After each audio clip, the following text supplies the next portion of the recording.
دلیل کی دو قسمیں ہیں. There are two types of دلیل. اسکول میں تو ایسے ہی پڑھاتے ہیں نا. دلیل کی کتنی قسمیں ہیں؟ بولو بھائی. پوری دنیا اس بات کو مانتی ہے, صرف اسلام نہیں, کہ دلائل کی کتنی قسمیں ہیں؟ دو. ایک کو کہتے ہیں دلیل عقلی اور ایک کو کہتے ہیں دلیل نقلی. نقلی سے وہ نقلی نہیں کہ نقلی چیز ہے, اس کو نہ نقل سے نکلا یہ نقلی. ایک تو ہوتا ہے نا بھائی نقلی موبائل ہے, وہ والا نقلی نہیں. نقل کسے کہتے ہیں؟ یعنی وہ کاپی بھی نہیں, یہ وہ نقل میں نہیں ہے. نقل کا مطلب یہ ہوتا ہے کہ اوپر سے نقل ہوتی چلی آ رہی ہے ایک چیز. خبر جسے کہتے ہیں, خبر ایک دلیل ہوتی ہے. پشتو میں کہتے ہیں نا خبر اوری کا نا.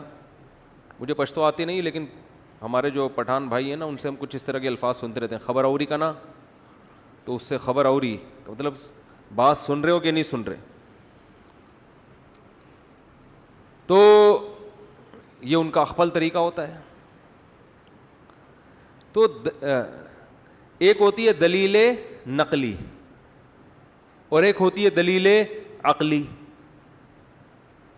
مثال کے طور پر آپ نے سورج کی روشنی دیکھی, فوراً آپ کی کھوپڑی خود بخود جائے گی کہ سورج نکلا ہوا ہے, رات نہیں ہو رہی. تو یہ دلیل عقلی ہے یا نقلی ہے؟ عقل. کھوپڑی خود ہی جائے گی اس طرف. اور ایک ہوتی ہے نقل, کوئی بات نقل کر رہا ہے, کسی سے سنا ہے آپ نے, ورلڈ ٹریڈ سینٹر تباہ ہوا 9/11 کو, کیا ہم نے اپنی آنکھوں سے دیکھا؟ بولو بھائی. ہمیں میڈیا سے پتہ چلا, میڈیا نے بتایا ورلڈ ٹریڈ سینٹر کیا ہو گیا ہے, تباہ ہو گیا. اور اتنے تواتر سے میڈیا نے بتایا, ہر چینل نے خبر دی, جو امریکہ میں آپ کے ریلیٹو تھے انہوں نے بھی اپنے آنکھوں سے دیکھا, سب نے کہا. تو ہمیں ایسے ہی یقین آ گیا جیسے سورج کو کی روشنی کو دیکھ کر سورج کے وجود کا یقین ہوتا ہے. بات آ رہی ہے کہ نہیں آ رہی ہے؟ پہلے ہی بول دیا کرو نا آ رہی ہے, تاکہ مجھے جملہ ہی نہ بولنا پڑے. بالکل. اب کوئی پاگل اٹھ کے بولے کہ 9/11 کا واقعہ سب ڈرامہ ہے, وہیں ابے یہ سب امریکہ نے ٹوپی ڈرامہ, وہ ہوا ہی نہیں ہے. کوئی ورلڈ ٹریڈ سینٹر نامی تو کوئی عمارت تھی نہیں, یہ سب جہاز وہاز یہ کارٹون سے فیک بنا ہے, یہ سب کھلونے, یہ جہاز نہیں ہے. آؤ میں تمہیں دکھاتا ہوں, آؤ میں تمہیں بٹھاتا ہوں, یہ دیکھو یہ جہاز آ رہا ہے, یہ اصل میں یہ ایڈیٹنگ کی ہے, یہ جہاز تو اصل میں فلاں ملک سے فلاں ملک کے لیے اڑا تھا. اب کوئی جتنی بھی افلاطونیاں بقراتیاں آپ کے سامنے لے کر آئے گا, آپ بولیں گے معاف کر دے بھائی. آپ کیا بولیں گے؟ معاف. اس پہ تو بحث ہو سکتی ہے کس نے گرایا کس نے نہیں گرایا, لیکن یہ کہ سرے سے گرایا ہی نہیں ہے, تو یہ آپ کے دماغ کا کوئی اسکرو بولو ڈھیلا ہے. کیا خیال ہے؟ اور یہ 9/11 ہی کو ہوا ہے, 11 ستمبر ہی کو ہوا ہے. یہ ڈیٹ میں بھی اختلاف بولتے کیوں نہیں ہو سکتا. تو اس کو ہم دلیل عقلی نہیں کہیں گے. عقل سے نہیں ہم نے اندازہ لگایا کہ عقل کو کیا پتا کہ ورلڈ ٹریڈ سینٹر گرا ہے کہ عقل تو اس بارے میں خاموش ہے. عقل کہتی ہے بھائی گر بھی سکتا ہے اور نہیں بھی گر سکتا. اگر بہت سارے لوگ کہہ رہے ہیں گرا ہے تو گرا ہوگا, پھر خامخواہ میں ان کا انکار کرنے کی ضرورت نہیں ہے. تو کتنی قسمیں ہو گئیں؟ دو, عقلی اور نقلی. اور دلیل کی دوسری قسم ہوتی ہے نقلی. نقل, اب اس کی بہت ساری قسمیں ہیں, یعنی خبر سن کے. بعض دفعہ خبر سے بھی کسی چیز کے وجود کا ہمیں پتہ چلتا ہے. کسی نے آ کے خبر بتائی کہ بھئی یہ واقعہ ہو گیا ہے وہاں پہ, تو اب اس سے بھی ہمیں یقین آ جاتا ہے. تو اب اس کی بھی کتنی قسمیں ہیں؟ بولو بھائی. دو قسمیں ہیں. ایک کو کہتے ہیں خبر متواتر اور ایک کو کہتے ہیں خبر واحد. خبر متواتر اور خبر واحد. متواتر کہتے ہیں اس خبر کو جس کو نقل کرنے والے اتنے زیادہ ہوں کہ ان سب کا جھوٹ پہ جمع ہونا عقل کہے کہ یہ ناممکن ہے. یعنی عقل ان کی خبر کو تو صحیح نہیں کہہ رہی, کیونکہ وہاں تک تو عقل پہنچ نہیں سکتی نا.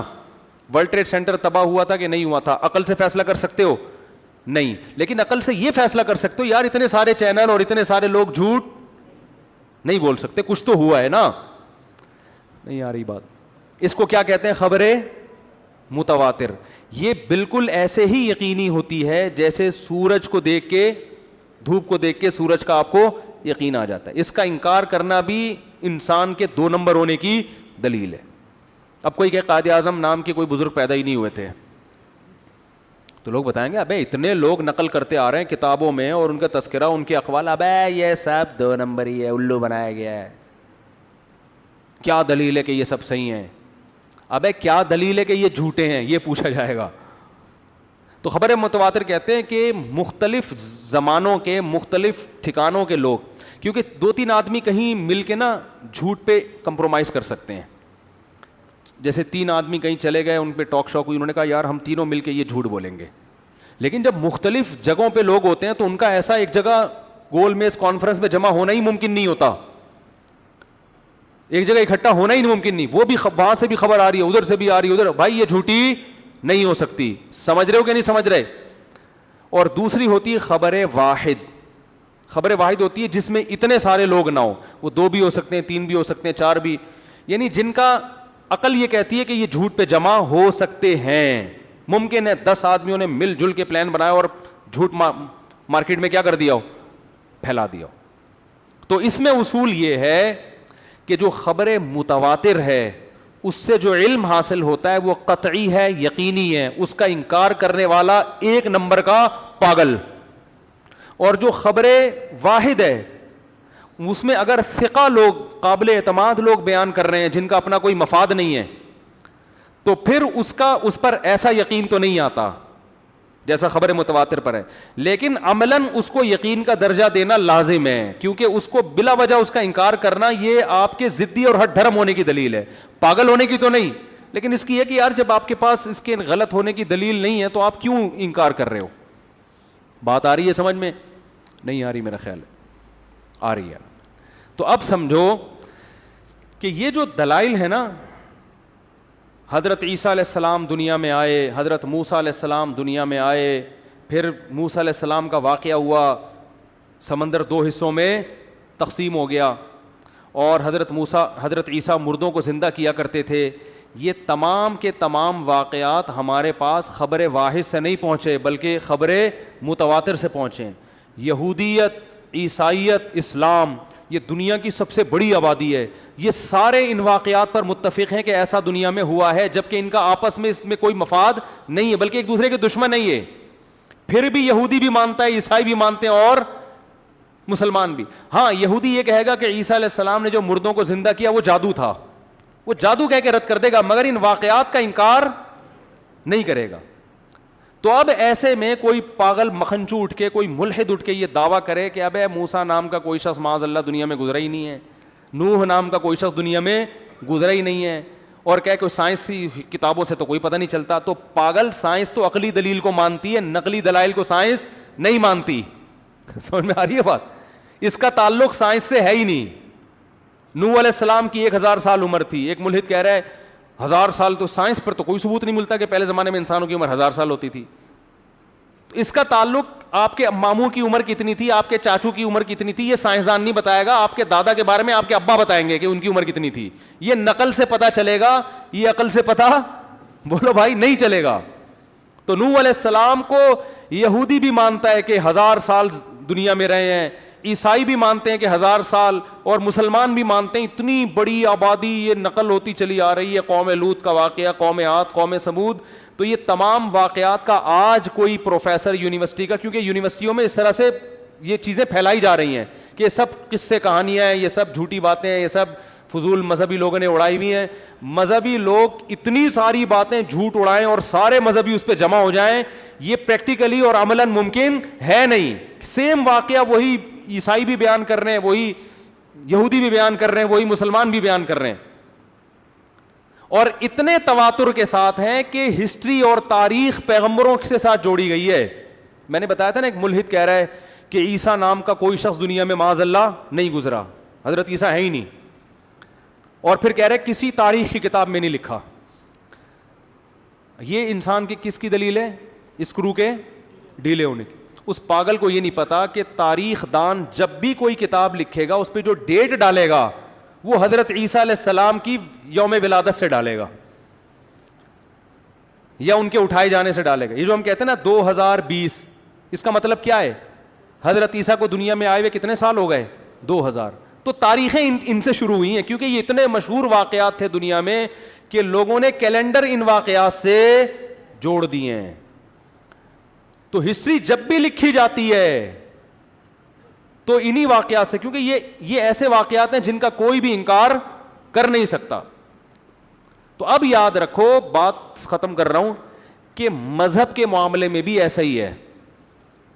ہمیں جو رسول اللہ صلی اللہ علیہ وسلم سے خبریں پہنچی ہیں بخاری کے ذریعے, صحیح مسلم کے ذریعے, ابو داؤد کے ذریعے, یہ تمام کی تمام خبریں خبر واحد ہیں, خبر متواتر بولو بھائی نہیں ہیں. یہ تمام کی تمام زیادہ تر 99% ان میں خبر واحد ہیں. حدثنی فلان قال حدثنی فلان قال حدثنی فلان, ایک شخص سے, پھر وہ ایک دوسرے شخص سے, پھر وہ دوسرے شخص سے. تو ان خبروں پہ یقین اس لیے ضروری ہے کہ وہ بیان کرنے والے سارے کیا تھے؟ بولو بھائی, ثقہ تھے. تو بلا وجہ اس کا انکار کرنا اور کہنا نہیں نبی نے تو یہ فرمایا نہیں ہے, یہ آپ کے ضدی ہونے کی دلیل ہے. لیکن جب اس خبر کے مقابلے میں قطعی خبر آئے گی, متواتر خبر آئے گی, تو پھر چاہے وہ بخاری کی حدیث ہو, اس کی ویلیو اس قطعی کے مقابلے میں ختم ہو جائے گی, اور وہ قطعی خبر ہے قرآن. نہیں آ رہی بات میرا خیال ہے. آج بہت سے فرقے پیدا ہو گئے ہیں, بار بخاری کا حوالہ, مسلم کا حوالہ, ترمذی کا حوالہ, ہم کہتے ہیں قرآن میں یہ, تو فوراً جواب دیتے ہیں کہ نبی نے قرآن کو زیادہ اچھا سمجھا یا تم نے سمجھا. او بھائی, نبی نے زیادہ اچھا سمجھا, لیکن نبی سے جو ہم تک یہ بات نقل ہوتے آئی ہے وہ اتنے مضبوط ذرائع سے نقل نہیں ہوئی جتنی مضبوط ذرائع سے اللہ کا کلام نقل ہوا ہے. تو جب دونوں میں ٹکراؤ ہوگا تو ترجیح کس کو دی جائے گی؟ بولو بھائی, قرآن کو. تو امام ابو حنیفہ کا جو فقہ ہے نا, بہت سے لوگوں کی کھوپڑی میں اس اصول نہ سمجھ میں آنے کی وجہ سے بھی نہیں آ رہا ہوتا. سمجھ میں آ رہی ہے بات؟ وہ تواتر کی وجہ سے اس کو ترجیح دیتے ہیں. اب دیکھو قرآن کی آیت ہے, الزانیۃ والزانی, میں 2 مثالیں دے کے بیان ختم کرتا ہوں. الزانیۃ والزانی فاجلدوا کل واحد منہما 100 جلدہ, زنا کرنے والا مرد ہو یا عورت ہو اس کی سزا ہے کہ 100 کوڑے مارو. اس کو کیا کرو بھائی؟ 100 کوڑے مارو. بخاری مسلم کی حدیث ہے کہ زنا کرنے والے مرد اور عورت کو 100 کوڑے بھی مارے جائیں گے اور 1 سال کے لیے جلا وطن بھی, بولتے کیوں نہیں, جلا وطن بھی کیا جائے گا. اب لوگ حدیث کا حوالہ دیتے ہیں اور امام حنیفہ کا قول ذکر کرتے ہیں کہ صرف کوڑے ہی مارے جائیں گے, جلا وطن کرنے کی اجازت نہیں ہے. اب کہتے ہیں دیکھو یہ بخاری کی حدیث میں تو جلا وطنی ہے, اور ابو حنیفہ کیا کہتے ہیں؟ جلا وطنی نہیں ہے. تو تم فقہ حنفی کو مانتے ہو یا فقہ محمدی کو؟ یہ مارکیٹ میں کیا چل رہی ہے؟ لفاظی. سمجھ رہے ہیں؟ اس لیے کہتے ہیں پراپر جب تک علم حاصل نہ ہو نا انسان کو, اسے کسی مسند پہ بیٹھنے کی اجازت نہیں ہے. ٹھیک ہے, بعض فقہا کا یہ مذہب ہے, لیکن امام صاحب کہتے ہیں کہ یہ خبر واحد ہے, اور جو متواتر خبر ہے اس میں صرف کتنی سزا بیان کی گئی ہے؟ 100 کوڑے. اور ویسے بھی اگر اس کو جلا وطن کیا جائے گا تو اس سے اس کے زانی بننے کا امکان کم ہونے کے بجائے بڑھ جائے گا. ان نون جگہ پہ انسان برائی کا خطرہ, اور خاص طور پہ جب لڑکی کو جلا وطن کریں گے تو وہاں کمانے کا کوئی ذریعہ اس کے پاس نہیں ہے, عین ممکن ہے زنا ہی کو وہ اپنا پیشہ بنا لے. سمجھ میں آ رہی ہے بات؟ حالانکہ صحیح حدیث ہے, لیکن کس کے مقابلے میں آ رہی ہے؟ وہ متواتر ہے نا, وہ تو ہزاروں لوگ سینہ بسینہ, اس کی ایک ایک آیت متواتر ہے, ایک ایک زبر زیر پیش میں تبدیلی نہیں ہوئی ہے. جبکہ بخاری کی حدیث حدثنی فلان قال حدثنی فلان, ٹھیک ہے مانتے ہیں صحیح ہے, اس لیول کی صحیح نہیں ہے. عین ممکن ہے راوی سے کچھ اس میں تصرف ہو گیا ہو بیان کرنے میں. لہذا وہ کہتے ہیں اس کی تعویل حدیث کی کہ تغریب عام جسے کہتے ہیں 1 سال کی جلا وطنی, یہ سیاست پر مبنی ہے کہ اگر ملک کا بادشاہ یہ سمجھتا ہے کہ ان دونوں میں عشق محبت ہو گئی ہے, دوبارہ زنا کریں گے, تو ان کو وقتی طور پر وہ ایک دوسرے سے دور کرنے کے لیے جلا وطن کر سکتا ہے. یہ حکم حد کا حصہ نہیں ہے, سزا کا حصہ نہیں ہے. یہ نبی نے اپنے دور میں عین ممکن ہے کسی کو دیکھا ہو تو ان کے لیے حکم دیا ہو, یہ قانون عام نہیں ہے. ایک اور مثال دیتا ہوں, قرآن مجید میں آتا ہے کہ جو طلاق یافتہ عورتیں ہیں ان کو گھروں سے مت نکالو, عدت کہاں گزاریں گی؟ وہ شوہر کے گھر میں. اس میں قرآن نے فرق نہیں کیا, ایک طلاق ہو 3 طلاق ہو, عدت شوہر کے گھر میں ہی ہے. لیکن حدیث میں آتا ہے حضرت فاطمہ بنت قیس تھیں یا کوئی فاطمہ بنت ثابت تھی, مجھے ان کے والد کا نام اس وقت ذہن میں نہیں ہے, ان کے شوہر نے 3 طلاقیں دیں. نبی صلی اللہ علیہ وسلم نے حکم دیا کہ عدت کہاں گزارو گی؟ شوہر کے گھر سے باہر. اس بیس پر بعض فقہا کہتے ہیں کہ 3 طلاقوں کے بعد عورت شوہر کے گھر میں عدت نہیں گزار سکتی. تو یہاں بھی یہی کہتے ہیں. امام حنیفہ کا قول کیا ہے کہ قرآن میں کیا ہے, کسی بھی قسم کی طلاق ہو عدت کہاں گزارنی ہے؟ صاف طور پہ قرآن کہہ رہا ہے نا, اس میں 1 اور 3 کا فرق نہیں کیا قرآن نے. اور حدیث کیا ہے؟ جزوی واقعہ ہے. عین ممکن ہے حضرت فاطمہ رضی اللہ تعالی عنہا کا کوئی ایسا مسئلہ ہو, بعض علماء نے کہا کہ وہ زبان کی بہت تیز تھیں تو خطرہ تھا کہ اور لڑائی جھگڑے نہ ہوں, اس لیے آپ نے حکم دیا کہ عدت کہاں گزارو؟ وہاں. یہی وجہ ہے کہ حضرت عائشہ رضی اللہ تعالی عنہا اس حدیث کے بارے میں کہا کرتی تھیں کہ حضرت صحیح مسلم میں کہ فاطمہ کے لیے خیر نہیں ہے اس حدیث کو بیان کرنے میں, حالانکہ پیغمبر کی حدیث ہے, مگر حضرت عائشہ حضرت فاطمہ کو روک رہی ہیں کہ یہ حدیث بیان بولو بھائی مت کرو. اور حضرت عمر نے جب قانون بنایا نا کہ طلاق یافتہ خواتین کے لیے کہ وہ عدت گھر میں گزاریں گی, تو کسی نے یہ حدیث سنائی کہ حضرت فاطمہ تو کہتی ہیں کہ نبی نے حکم دیا تھا کہ میں اپنے میاں کے گھر میں عدت نہیں گزاروں گی, ان کو تو 3 طلاقیں ہوئی تھیں. تو حضرت عمر نے فرمایا کہ لا ندری کتاب اللہ و سنت نبینا بقول امرات, کسی ایک عورت کے کہنے پر ہم اللہ کی کتاب کو نہیں چھوڑ سکتے. اب کوئی کہے یار پیغمبر کی حدیث چھوڑ رہے ہیں حضرت عمر, اور یہی الزام امام حنیفہ پہ بھی لگ رہا ہے, او بھائی پیغمبر کی حدیث نہیں چھوڑ رہے, وہ کہہ رہے ہیں حدیث بیان کرنے والی یہ خاتون ہے, پتہ نہیں انہوں نے بات صحیح طرح سمجھی بھی ہے کہ نہیں سمجھی, خبر واحد ہے, اس لیول کی نہیں ہے جس لیول کا کیا ہے قرآن ہے. اس وقت ہم واقعے میں موجود نہیں تھے, پتہ نہیں ان کی خصوصی اجازت دی ہو یا کیا ہو, یہ لا تھوڑی بنایا جا سکتا ہے. لا وہی ہے جو کہاں لکھا ہوا ہے قرآن میں. تو آج کل یہ رفع الیدین کا بھی مسئلہ یہی ہے. بخاری میں بہت ساری حدیثیں ہیں رکوع میں جاتے ہوئے رفع الیدین, رکوع سے اٹھتے ہوئے, لیکن امام مالک کا بھی مضبوط قول ہے کہ رفع الیدین نہیں کرنا. وہ کہہ رہی ہیں اخبار احاد ہیں, وہ کہتے ہیں مدینہ میں نے اہل مدینہ کو رفع الیدین کرنے والا نہیں پایا. وہ اس تواتر کو دیکھ رہے ہیں کہ یار یہ نبی کے آخری نمازیں ان لوگوں نے دیکھی جو مدینہ کے لوگ ہیں, یہ کوئی بھی نہیں کر رہا رفع الیدین, تو اس کا مطلب نبی کی لاسٹ نماز کیا تھی؟ نہ کرنا. امام حنیفہ اہل کوفہ کے عمل کو دیکھ رہے ہیں, صحیح سند سے ثابت ہے کوفہ میں حضرت علی کا دارالخلافہ اور عبداللہ بن مسعود, یہ دونوں بڑے علم کے پہاڑ, اور 1400 صحابہ حضرت علی کے دور حکومت میں بڑے بڑے اہل علم کوفہ منتقل ہو گئے, اور کوفہ میں ایک شخص بھی رفع الیدین نہیں کرتا تھا. حالانکہ حدیثیں زیادہ تر کوفہ سے پہنچی ہمارے پاس, قرآن جس قاری کی تلاوت میں ہم پڑھتے ہیں وہ کوفہ سے پہنچا ہمارے پاس. تو انہوں نے پریکٹیکلی عملاً دیکھا کہ نہ عبداللہ بن مسعود کے شاگرد کر رہے ہیں, نہ حضرت علی کے شاگرد کر رہے ہیں, نہ پورا کوفہ کر رہا ہے, نہ پورا مدینہ کر رہا ہے. تو اس تواتر کے مقابلے میں کہ یار یہ تو سینہ بسینہ نبی کی نماز کو فالو کر رہے ہیں, یہ کیسے چھوڑ سکتے ہیں نبی کی حدیث کو؟ تو اس لیے انہوں نے رفع الیدین کی حدیث کو یہ سمجھا کہ یہ پہلے عمل کیا ہوگا, آخر میں آپ نے چھوڑ دیا ہوگا, ورنہ یہ لوگ کر رہے ہوتے. اب اس پہ آپ کو بخاری کی حدیث دکھاؤ کہ رفع الیدین نہیں کرنا, نہیں دکھائی جا سکتی. سمجھ میں آ رہی ہے بات؟ کیونکہ آپ جو حدیث دکھا رہے ہو وہ خبر واحد ہے, اور ابو حنیفہ اور امام مالک کا جو مضبوط قول ہے وہ فالو کر رہے ہیں کس کو؟ وہ تواتر کو. یار یہ اتنے سارے لوگ مدینہ میں نہیں کر رہے, اور یہ انہوں نے نبی کی آخری نماز دیکھی اور کوفہ میں نہیں کر رہے. تبھی امام ترمذی جو امام بخاری کے شاگرد ہیں, وہ جب رفع الیدین کی حدیث ذکر کرتے ہیں تو آخر میں لکھتے ہیں وَبِهِ يَقُولُ بَعْضُ أَهْلِ الْعِلْمِ مِنْ أَصْحَابِ النَّبِيِّ صلی اللہ علیہ وسلم. یہی قول بعض صحابہ کا ہے, اور ان بعض صحابہ کے نام بھی لکھے انہوں نے. اور جب نیچے دوسری حدیث لکھی ہے رفع الیدین نہ کرنے کی, تو اس کے نیچے امام بخاری کے شاگرد امام ترمذی کا تبصرہ ہے وَبِهِ يَقُولُ غَيْرُ وَاحِدٍ مِّنْ أَهْلِ الْعِلْمِ مِنْ أَصْحَابِ النَّبِيِّ. بہت سارے اہل علم صحابہ کا مذہب ہے, اور ان کے نام نہیں لکھے, کیونکہ جو تھوڑے ہوتے ہیں ان کے نام ہائی لائٹ کیے جاتے ہیں, بہت زیادہ لوگوں کے نام نہیں لکھے جاتے. یہ مضبوط دلائل ہیں متواتر, جن کی بیس پر امام ابو حنیفہ نے رفع الیدین کا کیا کیا, انہوں نے کہا کہ نہ کرنا بہتر ہے. اور آخری بات کہ مدعی کے ذمے دلیل پیش کرنا ہوتا ہے. آپ کی مرضی کی دلیل پیش کرنا مدعی کے ذمے نہیں ہے. بس یہ لاسٹ بات, اور واقعی سچی مچی کی آخری, آپ کہیں گے آخری کہہ کے پورے فجر لگا دیں, سچی مچی کی آخری بات.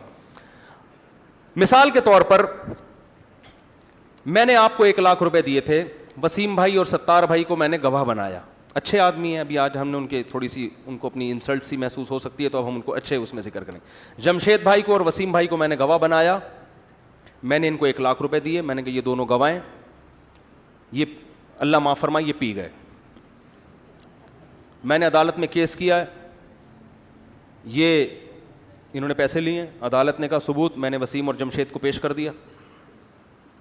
عدالت کے ٹھیک ہے بھائی گواہ, میں نے ویڈیو بھی دکھا دی, کیمرے یہاں ہماری مسجد میں بھی لگے ہوئے ہیں, وہ آن کر دیے, عدالت کو دیکھا پوری ویڈیو دیکھ لو بھائی میں دے رہا ہوں پیسے. یہ کہہ رہے ہیں نہیں, سلیم اور غفار جب تک گواہی نہیں دیں گے میں آپ کے پیسے آپ کو نہیں دوں گا.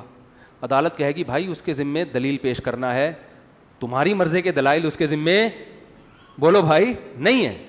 اب کوئی کہے رفع الدین کے لیے بخاری دکھاؤ, مسلم دکھاؤ, یہ آپ اپنی مرضی کے دلائل مانگ رہے ہو, ٹھیک ہے نا, ہمارے ذمے نفس دلیل جو ہم نے پیش کر دی ہے. اب آپ کہو کہ ہماری مرضی کی دلیل, تو یہ ناجائز مطالبہ ہے. سمجھ میں نہیں آ رہی میرا خیال ہے بات, یہ غلط کوئی کہے کہ نہیں زانی کی جو سزا ہے اس میں 1 سال کی جلاوطنی ہے, چونکہ بخاری میں بھی حدیث ہے مسلم میں بھی ہے, اور ابو حنیفہ نے کہا نہیں جلاوطنی نہیں ہوگی, ابو حنیفہ کا قول قرآن و سنت کے خلاف ہے, اب بخاری میں دکھاؤ جلاوطنی نہیں ہوگی. اور بھائی ہم نے قرآن سے دکھا دیا, ہمارے ذمے نفس دلیل ہے. اب آپ کو آپ کی مرضی کی دلیل دیں, یہ ہمارے ذمے نہیں ہے, یہ آپ کی ہر دھرمی ہے کہ آپ نے دلائل کا ایک حصار کھینچا ہوا, بھائی یہیں سے ملے گی تو مانیں گے ورنہ نہیں مانیں گے ہم. اور بہت سارے مسئلے اس طرح حل ہوتے ہیں. امام کے پیچھے فاتحہ میں بھی ایسا ہی ہے, وَإِذَا قُرِئَ الْقُرْآنُ فَاسْتَمِعُوا لَهُ وَأَنصِتُوا لَعَلَّكُمْ تُرْحَمُونَ. قرآن کہہ رہے جب قرآن کی تلاوت ہو خاموشی سے سنو, تو یہ نماز کو بھی شامل ہے, خطبے کو بھی شامل ہے. آپ کو نہیں جو حدیث میں آتا ہے کہ فاتحہ پڑھو, تو ہم کہتے ہیں وہ حدیث کیا ہے, خبر واحد ہے, اور یہ قرآن کیا ہے, خبر متواتر. اور جہاں حدیث میں پڑھنے کی حدیث ہے تو نہیں پڑھنے کی بھی تو ہے نا. حدیث میں آتا ہے من کان لہ امام فقراءۃ الامام لہ قراءۃ, جس شخص کا کوئی امام ہو تو امام کی قراءت مقتدی کے لیے کافی ہے. اور یہ ناصر الالبانی نے اس حدیث کو صحیح قرار دیا ہے, تو یہ بھی تو حدیث ہے. اب آپ کہو نہیں یہ چونکہ بخاری کی نہیں ہے میں نہیں مانوں گا, تو یہ پھر وہ یہ کیا ہے اپنی, بھائی صحیح حدیث پیش کرنا ہمارے ذمے ہے. یہ دنیا میں کسی فقیہ کا اصول نہیں ہے کہ 2 صحیح حدیثوں میں جب ٹکراؤ ہوگا تو بخاری والی کو لیا جائے گا, دوسری والی کو چھوڑ دیا جائے گا. یہ تو آپ نے خود اصول بنایا ہے. ہمارا اصول یہ کہ جب 2 صحیح حدیثوں میں ٹکراؤ ہوگا تو جو قرآن کے موافق ہوگی ہم اس کو لیتے ہیں, جو قرآن سے میچ نہیں کرتی اس کو بولو بھائی ترک کر دیتے ہیں. اور پھر مسلم کی حدیث ہے انما جعل الامام لیتم بہ, امام کو امام اس لیے بنایا جاتا ہے کہ اس کی اقتدا کی جائے. اذا کبر فکبروا, جب تکبیر کہے تکبیر کہو. واذا قرأ فانصتوا, جب قراءت شروع کرے خاموش ہو جاؤ. واذا رکع فرکعوا, جب رکوع کرے تو کیا کرو, رکوع کرو. بہت مشکل ہے بات سمجھانا. تو بہت سارے فرقے دلائل کے انبار لگا رہے ہیں, لیکن ان کو دلائل میں جس کو کہتے ہیں نا اینالائز کرنا, دلائل کا تجزیہ کرنا, اس سے کیا ہے وہ بولو فارغ ہیں. کیونکہ آج کسی بغیر ڈگری حاصل کیے میڈیکل کالج میں پڑھے بغیر کسی کو کلینک کھولنے کی اجازت نہیں ہے.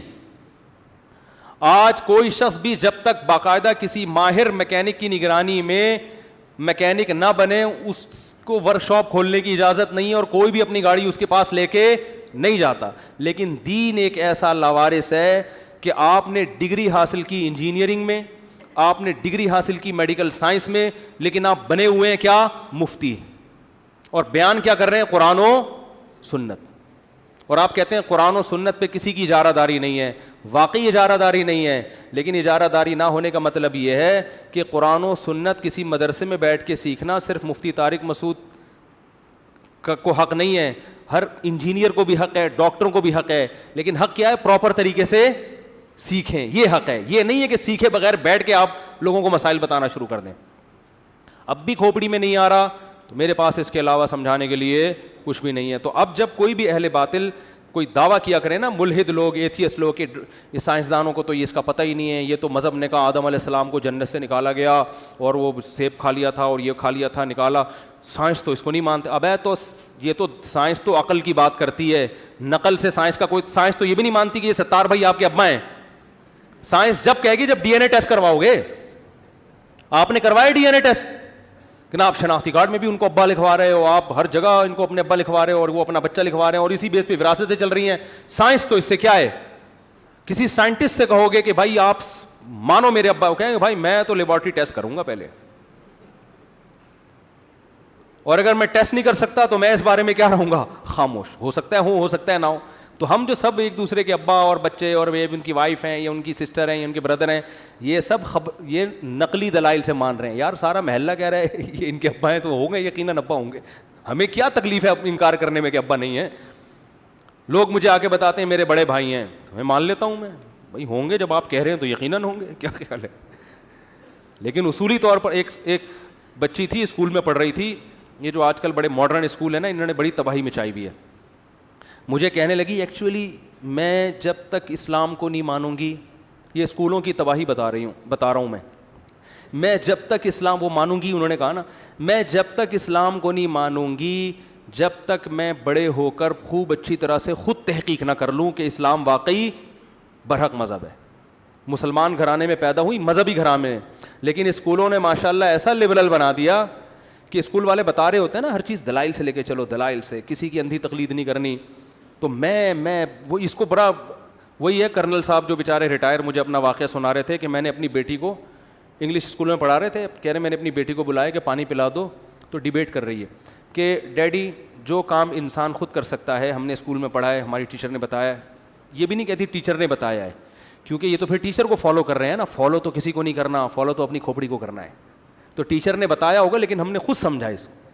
تو ڈیڈی آپ نے جو ہم سے پانی منگوایا ہے، ایکچولی اصول یہ ہے کہ جو کام انسان خود کر سکتا ہے وہ دوسروں سے نہیں کروانا چاہیے. یہ سچی مچی کا واقعہ بتا رہا ہوں. وہ کرنل صاحب کہتے ہیں میں نے کہا اس کو سب سے پہلے تو اس اسکول سے نکالو بیٹا. کہہ رہے ہماری اماں جب پانی مانگتی تھیں تو ہم میں لڑائی ہوتی تھی کہ پانی کون پلائے گا پہلے. رات کو ماں کے پاؤں دبانے بیٹھ جاتے تھے بغیر کہے. اور یہ ماڈرنزم دیکھو آپ، ڈیبیٹ. تو وہ خاتون بھی، بچی بھی اسی طرح پڑھ رہی تھی، 9-10 سال اس کی ایج ہوگی.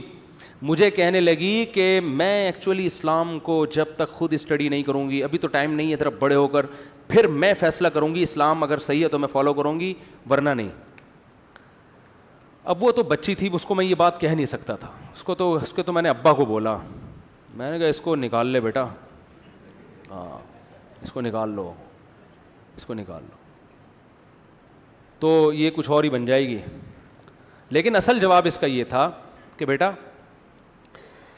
دیکھو جو مسلم معاشرے میں پیدا ہوتا ہے نا، اس کے لیے اسلام نظری نہیں رہتا، بدیہی بن جاتا ہے. آئی بات سمجھ میں؟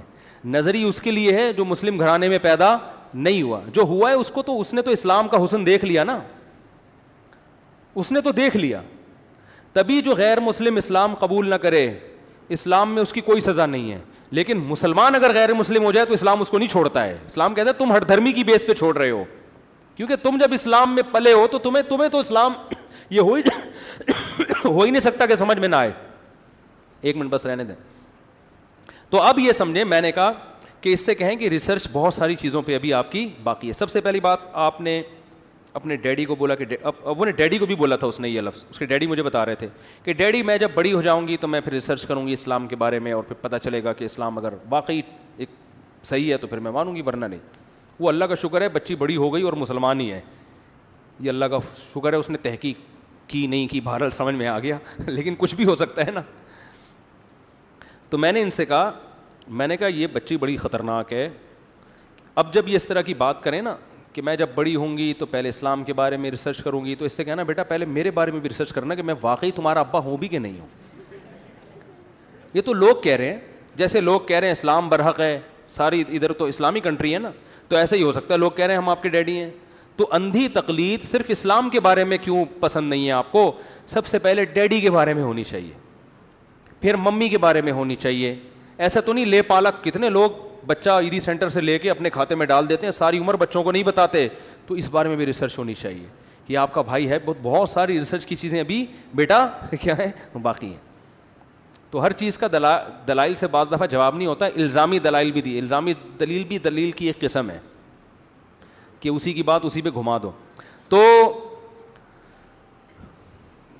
وہ بڑی وہ بات ہے نا کہ کیا یار وہ شعر ہے, نئی تہذیب کے انڈے ہیں گندے, آگے کیا تھا پتہ نہیں, آگے شعر مجھے یاد نہیں آ رہا. نئی تہذیب اٹھا کر پھینک دو باہر گلی میں, نئی تہذیب کے انڈے ہیں گندے. تو جتنی بھی نئی چیزیں مارکیٹ میں آ رہی ہیں, چاہے وہ فرقوں کے نام پہ نیا فرقہ آ رہا ہو مارکیٹ میں, یا وہ ماڈرنزم جو بہت زیادہ ہمارے معاشرے میں آ رہا ہے, یا نئے نئے مذاہب آ رہے ہیں, تو بھائی یہ لیبل بہت اچھے ہیں. نئی نئی دعوتیں آ رہی ہیں, لیبل بہت اچھے ہیں, لیکن ان گندے انڈوں کو باہر اٹھا کے گلی میں پھینک دو. اس سے آپ کا سکون اور آپ کا کلچر